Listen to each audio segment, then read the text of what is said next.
जय महाराष्ट्र विद्यार्थी मित्रांनो, मराठी माहिती केंद्र या युट्यूब चॅनलवर परत एकदा तुमच्या सगळ्यांचं खूप खूप स्वागत आहे. विद्यार्थी मित्रांनो, आपण आजच्या व्हिडिओच्या माध्यमातून सार्वजनिक आरोग्य विभागाअंतर्गत जवळपास वेगवेगळ्या 99 कॅडरचे जे पद आहेत, या पदांविषयीची पूर्ण माहिती, त्याचबरोबर आरोग्य विभागाची जाहिरात कधी आणि किती पदांसाठी येणार आहे, याविषयी माहिती पाहणार आहोत. बघा, ही जी पीडीएफ आहे, ही पीडीएफ मी तुमच्या समोर घेऊन आलेलो आहे.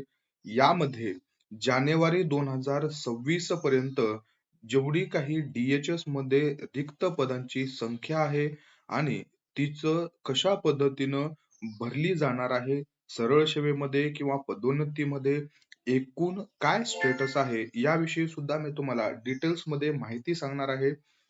त्यामुळं व्हिडिओ शेवटपर्यंत नक्की बघा. विद्यार्थी मित्रांनो, सार्वजनिक आरोग्य विभागामध्ये लवकरच गट क संवर्गातील 6336 एवढ्या पदांवर पदभरती येण्याची शक्यता खूप दाट आहे. ते कसं, त्यामध्ये कोणते पद असतील, त्या सर्व माहिती मी व्हिडिओमध्ये देणार आहे. त्यामुळं व्हिडिओ शेवटपर्यंत नक्की बघा. तर बघा विद्यार्थी मित्रांनो, हा एक RTI आहे आणि या RTIच्या माध्यमातून ही एक माहिती प्रसिद्ध करण्यात आलेली आहे. ज्यामध्ये एकूण 99 कॅडरचे पदांची माहिती आपल्या समोर मांडली गेलेली आहे. यामध्ये बघा, सरळ सेवेने भरण्याची पद, पदोन्नतीने भरण्याची पद आणि सरळ सेवा प्लस पदोन्नती या दोन्हीचे एकूण रिक्त पद जी आहेत, ती या पीडीएफच्या माध्यमातून दर्शवली गेलेली आहेत. यामध्ये मी तुम्हाला उदाहरणात सांगतो बघा, सगळ्यात हॉट सीटवर असलेलं प्रयोगशाळा वैज्ञानिक अधिकारी म्हणजेच लॅबोरेटरी सायंटिफिक ऑफिसर मलेरिया किंवा लॅबोरेटरी सायंटिफिक ऑफिसर सर्कल, या पदांचं जे थोडंसं मी एक्सप्लेन करून सांगतो, जेणेकरून बाकीचे सगळे जे पद आहेत त्यांचं सगळं प्रोसिजर आहे ते सेम असणार आहे. तर बघा, मलेरिया जे आहे, LSO मलेरिया, यामध्ये एकूण पद जे आहेत ती मंजूर पद आहेत 1669 पद आणि त्यापैकी 1373 एवढी पद जी आहेत ती अद्याप भरून घेतलेली आहेत. आणि जानेवारी 2026 पर्यंत सार्वजनिक आरोग्य विभागातील प्रयोगशाळा वैज्ञानिक अधिकारी मलेरिया या पदासाठी 296 एवढी पद रिक्त आहेत. त्यापैकी बघा, पदोन्नतीनं भरायचं एकही पद नाहीये आणि एकूण 296 एवढे पद जे आहेत ते सरळ सेवेने भरण्यासाठी अवेलेबल आहेत. त्याचबरोबर सर्कल LSO जे आहे त्याचे 579 पद मंजूर आहेत, तर त्यापैकी 504 एवढी पद भरली गेलेली आहेत आणि 75 पद सरळ सेवेमार्फत भरली जाणार आहेत. याचाच अर्थ बघा विद्यार्थी मित्रांनो, जवळपास 371 एवढी प्रयोगशाळा वैज्ञानिक अधिकारी मलेरिया आणि सर्कल यांची सरळ सेवेने भरण्यासाठी पद अवेलेबल आहेत. आणि पदोन्नतीनं भरण्याचे पद 192 मंजूर, तर 178 पद भरली गेलेली आणि 14 पद अद्याप रिक्त आहेत. म्हणजेच जे लॅबोरेटरी सायंटिफिक असिस्टंट आहेत, प्रयोगशाळा सहाय्यक जे पद आहेत, या प्रयोगशाळा सहाय्यकचं जे काही प्रमोशन आहे, हे प्रमोशन प्रयोगशाळा वैज्ञानिक अधिकारी सर्कल यामध्ये होणार आहे आणि त्याच्यात 14 जागा रिक्त आहेत. अशा पद्धतीनं LSOच्या 371, आरोग्य पर्यवेक्षकच्या एकूण 12, बघा आता हा कॉलम आपल्यासाठी महत्वाचा ठरणार आहे. एकूण सरळ सेवेने किती पद भरण्यासाठी रिक्त आहेत, हा आपल्याला महत्वाचा पॉइंट आहे. पदोन्नती असेल किंवा एकूण जागा असतील, याविषयी आपल्याला तेवढं कन्सर्न नसणार आहे. हा तिसरा कॉलम महत्वाचा आहे, तुम्ही तिसऱ्या कॉलम कडे लक्ष द्यायचं आहे. सगळ्या पदांची किती पद रिक्त आहेत याविषयी माहिती सांगतोय तुम्हाला मी. प्रयोगशाळा सहाय्यकचे एकूण 84 पदांसाठी जाहिरात, त्यानंतर एक्स-रे टेक्निशियन साठी 66 पद, ब्लड बँक टेक्निशियनचे एकूण 24 पद असतील. त्याचबरोबर बघा, फार्मासिस्ट, खूप महत्वाचं जे पद आहे फार्मासिस्ट, या पदांचे 1296 पद मंजूर आहेत, तर 1160 भरलेली, 136 पद अद्याप रिक्त आहेत. त्यानंतर ECG टेक्निशियनचे 12 पद, डायलिसिस टेक्निशियनचे सुद्धा 3 पद आहेत. बघा विद्यार्थी मित्रांनो, अधिपरिचारिका, याच्यामध्ये तुमचं अधिपरिचारिकाचे जे पद आहेत, या खूप साऱ्या पद जे रिक्त पाहायला मिळत आहेत. त्यामध्ये बघा एकूण 9,443 पद मंजूर आहेत, तर त्यापैकी 8,029 पद भरली गेलेली आहेत, तर 1,414 एवढी पद अद्याप रिक्त आहेत स्टाफ नर्स या पदांसाठी. त्यानंतर बघा पुढील जे महत्वाचे पद आहेत, मनोरुग्ण परिचारिका, बालरुग्ण परिचारिका आणि सार्वजनिक आरोग्य परिचारिका निर्देशिका अशा पद्धतीनं जे काही परिचारिका संवर्गातील पद आहेत, या पदांमध्ये 32, 14 अशा पद्धतीचे पद रिक्त आहेत. त्यानंतर दूरध्वनी चालकचे सुद्धा 6 पद यामध्ये आपल्याला रिक्त पाहायला मिळत आहेत. त्यानंतर बघा नेत्र चिकित्सक अधिकाऱ्यांचे सुद्धा 207 पद रिक्त या RTI मध्ये आपल्याला पाहायला मिळत आहेत. विद्यार्थी मित्रांनो बघा आता अवैद्यकीय पर्यवेक्षक जे आहे या पदाचं 27च पद मंजूर आहेत, पण भरली गेलेली 41 पद आहेत.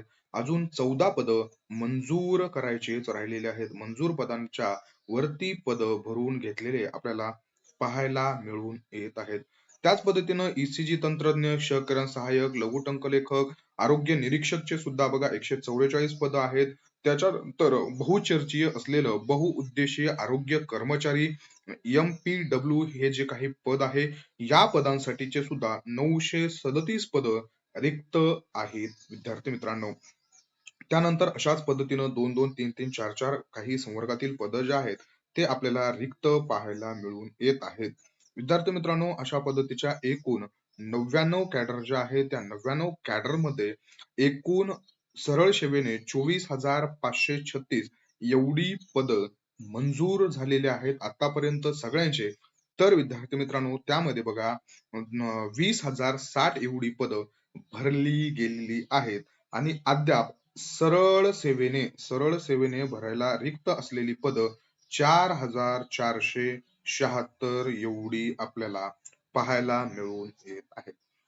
विद्यार्थी मित्रांनो, मी तुम्हाला थोड्या वेळापूर्वी म्हटलं होतं की आरोग्य विभागामध्ये 6,336 एवढ्या पदांवर पदभरती येण्याची जी शक्यता आहे ती खूप जास्त दाट आहे.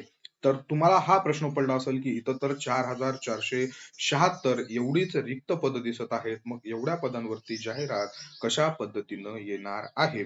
तर यामध्ये कमीत कमी तुम्हाला 2,000 पदांचा डिफरन्स दिसून येत आहे.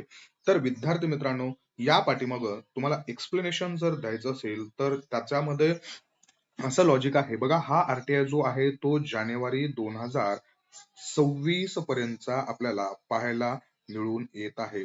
विद्यार्थी मित्रांनो, ऍड कधी येईल याचे चान्सेस थोडेसे तारीख सांगणं थोडस अवघड आहे, कारण सध्या NHM मध्ये समायोजन जे आहे याविषयी हा जो फॅक्टर आहे तो खूप जास्त चर्चेत आहे, बहुचर्चीय आहे आणि त्यामध्ये सुद्धा काही परिपत्रक जे आहे ते निघालेले आहेत. ते परिपत्रकाविषयी सुद्धा मी तुम्हाला डिटेल्स मध्ये माहिती सांगणार आहे.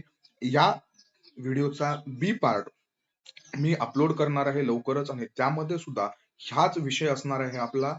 त्यामध्ये NHM चा भाग कसा आहे, त्याच्यामध्ये कशा पद्धतीचे पदभरती होत आहे आणि किती पद रिक्त असणार आहेत याविषयीची माहिती मी तुम्हाला त्या व्हिडिओच्या माध्यमातून देणार आहे.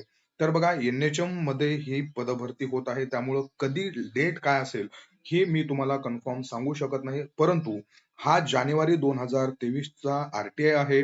विद्यार्थी मित्रांनो, आता मार्च महिना चालू आहे आणि पदभरती जी आहे ही पदभरती 2026 डिसेंबर पर्यंत जेवढे काही रिक्त पद होणार आहेत, या सगळ्या पदांना इन्क्लुडेड करून ही पदभरती येणार आहे. म्हणजेच जवळपास येत्या 1 वर्षामध्ये 2,000 पद या 99 कॅडरचे रिक्त होण्याचे चान्सेस आहेत आणि होणार आहेत आणि या सगळ्यांची मिळून आहे 6,336 पदांवर आरोग्य विभागाची पदभरती लवकरच येणार आहे. आपण हा RTI समजून घेऊन त्यामध्ये कशा पद्धतीचं RTI आहे तो RTI मी तुम्हाला समजून सांगण्याचा प्रयत्न केलेला आहे. विद्यार्थी मित्रांनो, मी आपल्या चॅनलच्या माध्यमातून वेळोवेळी सांगत आलो होतो की DMER ची पदभरती येणार आहे. काही विद्यार्थ्यांनी ऐकलं आणि अभ्यासाला लागले. आज ते मेरिट लिस्ट मध्ये आहेत आणि काही विद्यार्थ्यांनी येणार नाही म्हणून स्वतः डिमोटिवेट झाले आणि बऱ्याच विद्यार्थ्यांना डिमोटिवेट केलं. त्याच्यामुळे तुम्हाला ही माहिती पॉझिटिव्ह घ्यायची आहे का निगेटिव्ह, हा तुमचा प्रश्न आहे. जर तुम्ही ही माहिती पॉझिटिव्हली घेऊन अभ्यासाला लागलात तर फ्युचर तुमचंच ब्राईट होणार आहे. विद्यार्थी मित्रांनो, तुम्हाला सांगण्यात अत्यंत आनंद होत आहे, की आपण आपल्या एक गव्हर्नमेंट एक्झाम म्हणून आपण एक वेबसाईट तयार केलेली आहे आणि त्या वेबसाईट वरती मी तुम्हाला प्रॅक्टिस क्वेश्चन असतील, एमसीक्यू असतील किंवा लाईव्ह एक्झाम जे आहे, ती लाईव्ह एक्झाम सुद्धा प्रोव्हाईड करणार आहे.